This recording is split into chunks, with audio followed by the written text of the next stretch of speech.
Creating a strong business and building a better world are not conflicting goals. They are both essential ingredients for long-term success. Begitulah ucap Bill Ford, owner dari Ford Company. Begitu juga yang perlu dilakukan oleh PT Pupuk Kalimantan Timur dalam melakukan ekspansi bisnisnya, yaitu bertanggung jawab pada sosial melalui program CSR. Maka dari itu, kami tim Share IPB University yang diwakili oleh saya, Alan, dan dua rekan saya, Shihab dan Mirza, akan memperkenalkan sebuah program CSR bernama Eco Footage. Program CSR berkonsep agroforestry yang dikombinasikan dengan peternakan dan tanaman buah demi mencapai dampak ekonomi, lingkungan, sosial, dan bisnis yang optimal. Saat ini, kondisinya PT Pupuk Kalimantan Timur ingin mendirikan pabrik baru di Papua dan ingin menginisiasi program CSR untuk berbakti kepada masyarakat Papua melalui sistem pertanian terpadu. Mereka pun kebingungan. Haruskah mereka menginisiasi program CSR di Papua melalui program integrated farming jika direksi perusahaan ingin melakukan program CSR yang terhubung langsung dengan proses bisnisnya? Maka dari itu kami merekomendasikan Eco Footage, sebuah sistem pertanian terpadu berbasis agroforestry dengan 3 komoditas, yaitu hewan ternak, tanaman buah, dan hutan. Program ini akan berdampak kepada masyarakat dari sisi sosial, ekonomi, dan lingkungan, juga akan berdampak kepada perusahaan melalui riset pengembangan komoditas unggul terbaru di lahan pertanian terpadu tersebut. Sebelum jauh membahas kasus lebih dalam, mari kita berkenalan dengan PT Pupuk Kaltim yang sering disebut sebagai PKT dan merupakan salah satu perusahaan pupuk urea juga NPK terkemuka di Indonesia, bahkan salah satu yang terbesar di Asia. Saat ini, mereka punya beberapa pabrik dan berencana untuk menambah satu pabrik lagi di daerah Papua. Dari sini, ide CSR Integrated Farming untuk membantu masyarakat Papua muncul di perusahaan. Namun, direksi perusahaan kembali mempertimbangkan ide ini karena tidak berhubungan langsung dengan proses bisnis. Untuk merumuskan solusi dari masalah tersebut, kami membuat issue tree yang terdiri dari key question, key determinants, dan key components. Hasilnya dapat dibuah struktur penyelesaian kasus sebagaimana dapat dilihat pada layar. Lihat value dari perusahaan.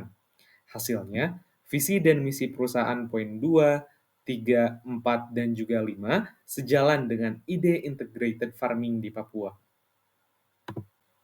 Selanjutnya, dilakukan value chain analysis yang didapatkan hasil bahwa argumen direksi perusahaan tentang integrated farming yang tidak sejalan dengan proses bisnis perusahaan memang benar adanya. Namun, jika melihat future value dari program tersebut, ada keuntungan berupa peningkatan riset dan pengembangan untuk PT Pupuk Kaltim dan juga akan meningkatkan produktivitas tim pengembangan produk jika CSR tersebut dapat dilakukan dengan baik. Selanjutnya ada analisis strength, weaknesses, opportunities, dan threats dari PT Pupuk Kaltim atau PKT. Berdasarkan analisis SWOT, PT Pupuk Kaltim memiliki beberapa kekuatan dan kelemahan untuk membangun sistem integrated farming system di Papua. Kekuatan tersebut meliputi keuangan yang kuat, dibuktikan dengan kenaikan profit yang fantastis tahun ini sebesar 137%, dan hubungan dengan anak perusahaan dan afiliasi yang berpengalaman di bidang usaha tani. Sementara itu, kelemahan yang dimiliki PKT mencakup ketidakterkaitan antara program CSR PKT yang sekarang dengan proses bisnisnya. Kurangnya pengalaman PKT dalam membuat integrated farming system juga bisa menjadi kelemahan. Untuk faktor eksternal, yaitu opportunities dan threats, PKT memiliki kesempatan, yaitu seperti akan meningkatnya kebutuhan akan produk PKT jika membuat integrated farming system di Papua, dan tersedianya sumber daya yang dibutuhkan untuk membangun integrated farming system di Papua. Sedangkan, threats atau ancaman yang dihadapi oleh PKT mencakup resiko turunnya reputasi perusahaan jika tidak dijalankan dengan baik. Juga ada faktor-faktor eksternal yang perlu diperhatikan, seperti teknologi dan kebijakan hukum. Baik, sekarang kita akan lanjut membahas faktor-faktor eksternal. Sekarang dalam ruang lingkup yang lebih makro, yang lebih luas, yang bisa mempengaruhi program CSR PKT melalui analisis spesial. Berdasarkan analisis spesial, didapatkan faktor-faktor yang berpengaruh positif terhadap program CSR dalam bentuk integrated farming system adalah faktor politik, ekonomi, sosial, serta lingkungan. Lalu sayangnya, faktor teknologi dan hukum bisa menjadi faktor pendukung sekaligus ancaman karena beberapa determinannya yang bisa membuat program CSR dalam bentuk integrated farming system ini sulit untuk diimplementasikan. Namun perlu digarisbawahi secara garis besar bahwa secara umum lebih banyak faktor pendukung dibandingkan faktor yang menjadi ancaman. Analisis selanjutnya, yaitu analisis sumber daya, kami lakukan untuk mempertimbangkan apakah sumber daya yang dimiliki oleh Papua cocok dengan sistem integrated farming. Dari sini, apabila kita melihat sumber daya yang terdapat di daerah Papua, mulai dari faktor demografi dan sosial masyarakat, lingkungan, pertanian, dapat disimpulkan bahwa terdapat banyak dukungan yang dapat dimanfaatkan untuk membuat sistem integrated farming di Papua, mulai dari keadaan masyarakat berusia produktif yang banyak, kebutuhan pangan yang tinggi, iklim, cuaca, udara, irigasi, dan vegetasi, serta kebiasaan pemanfaatan komoditas pangan yang tumbuh di hutan. Hal tersebut menunjukkan bahwa sistem tersebut mungkin untuk dilakukan. Dari semua potensi dan validasi tersebut, kami menyadari terdapat 4 challenge terbesar dalam mendirikan sebuah sistem pertanian terpadu, yaitu yang pertama adalah kebutuhan dasar yang tidak terpenuhi dan tingkat kemiskinan yang tinggi, yang kedua adalah tingkat pendidikan dan keterampilan kerja yang rendah, yang ketiga adalah kurangnya keterlibatan pekerja lokal dalam proyek, dan yang keempat adalah potensi pertanian yang kurang dimanfaatkan.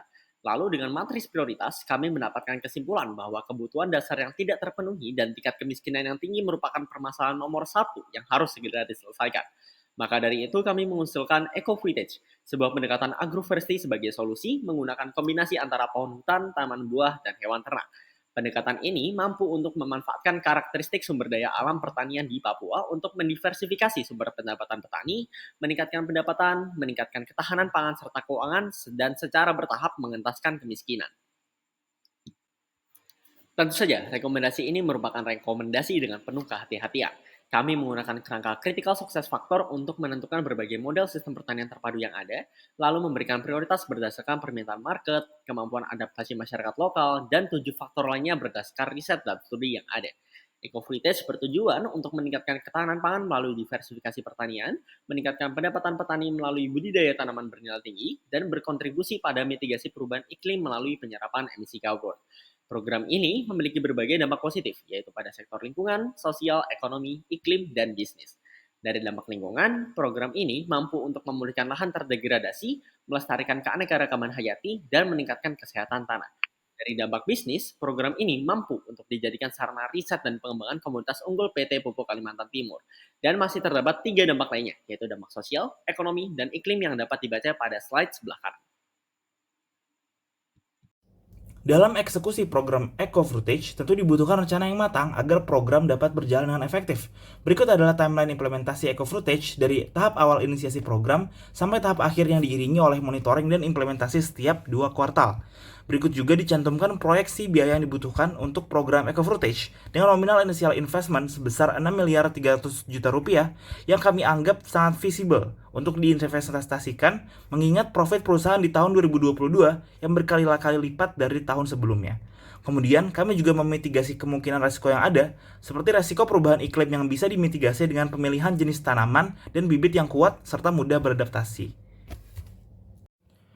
Bapak Ibu Dewan Juri yang terhormat dan teman-teman sekalian, membangun sinergi antara perusahaan dan masyarakat lokal, visible, dan menghasilkan dampak positif yang relevan dan signifikan terhadap perusahaan dan masyarakat. Itulah yang kami coba tawarkan melalui strategi Eco-Footage. Kami berangkat dari objektif PP Pupuk Kaltim yang membutuhkan program CSR untuk daerah Papua yang terkait secara langsung dengan proses bisnis dan output dari perusahaan.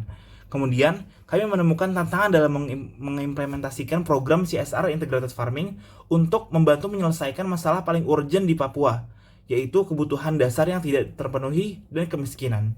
Dari situ, kami mengusulkan pendekatan agroforestry, Eco-Footage sebagai solusi terpadu yang mengintegrasikan perkebunan, pertanian, dan peternakan untuk meningkatkan ketahanan pangan melalui diversifikasi pertanian, meningkatkan pendapatan petani melalui budidaya tanaman bernilai tinggi, dan berkontribusi pada mitigasi perubahan iklim melalui penyerapan emisi karbon. Impact yang diharapkan dari strategi yang kami rekomendasikan adalah yang pertama, meningkatkan ketahanan terhadap iklim, yang kedua meningkatkan pendapatan masyarakat, yang ketiga memperkuat kohesi sosial, dan yang keempat adalah sarana riset teknologi unggulan bagi PKT. Dewan Juri yang terhormat, sebagai penutup, Papua telah memberi banyak sekali kekayaannya untuk kita. Sekarang, waktunya kita untuk membalas budi kepada rakyatnya. Sekian dari kami, tim Share IPB University.